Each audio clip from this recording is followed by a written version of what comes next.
this trade war, the 2.0, is actually as expected by many. Luckily, it's not a black swan. Back to 2018, when the first trade war 1.0 was started, I think people were more worried than now because it's more like a black swan then. But over the last 7 years, things have changed. Technologies have given a lot of boosting in many areas. And also, the businessmen are very shrewd in deciding how the business should be run in order to mitigate all the risk. So you have seen over the last 7 years, from the trade side, there are at least two very noticeable observations of how business have tried to protect themselves before any of like the Trump 2.0 trade war started. The first level is about the change of the supply chain, the platform. So instead of just using one, the China plus one now becomes China plus N, become very obvious that businesses will relocate or have some of the operation to move out of China then into other countries like in ASEAN. And secondly, there are a lot of efforts in trying to develop new markets where on top of the number one observation of supply chain change, new markets development are also very obvious. So looking at Hong Kong trade figures, you could see that over 2% of our shares of export markets have increased from 5 to 6. And that includes the Vietnam, the India, and seeing all these new market development. We also noticed very noticeable to the Middle East, we've shown a 95% increase in 2023, and to ASEAN for 38%. So all these are showing signs that businesses were very pragmatic. They see that the possibility, the risk of putting all eggs in one basket.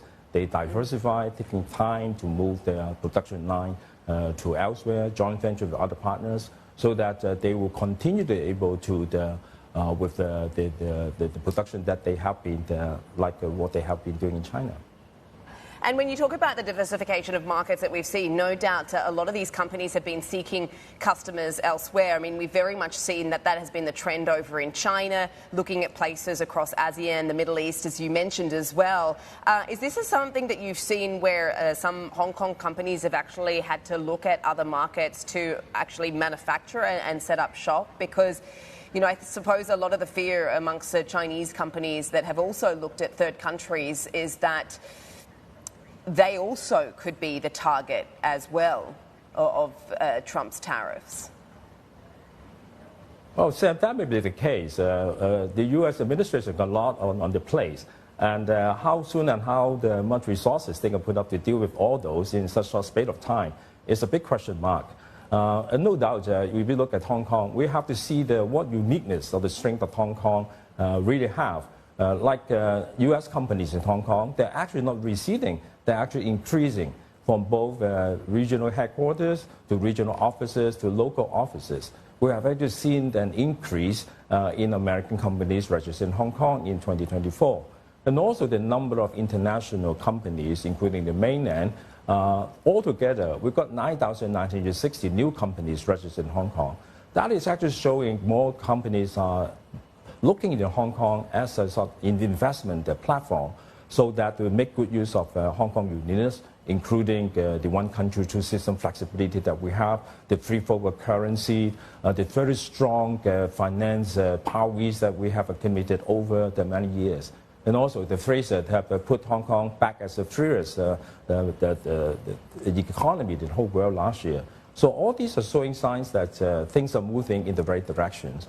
But some may, as I said, need a little bit longer time to really reap out the benefit of the advantages they're moving to Hong Kong and expanding into other partnered new production bases in the ASEAN or the Middle East. With the Hong Kong Post and the de minimis impact, we're seeing reports here that Temu is switching up its strategy to get merchants to handle their own exports to the United States.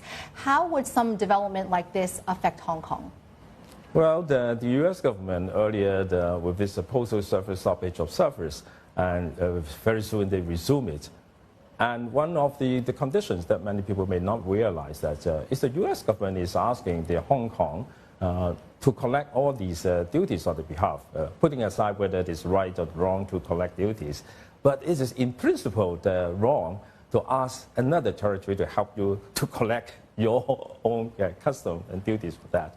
So I think this is only the beginning of this very important journey of trade war, which is no good to everyone. IMF have done this, the sort of projections. If trade war really goes into involving many more countries, the world trade will be dropped by 4%. And only the people will be suffering, including the Americans. So I hope that things will become less dramatic and less impactful in other ways that will affect world trade overall.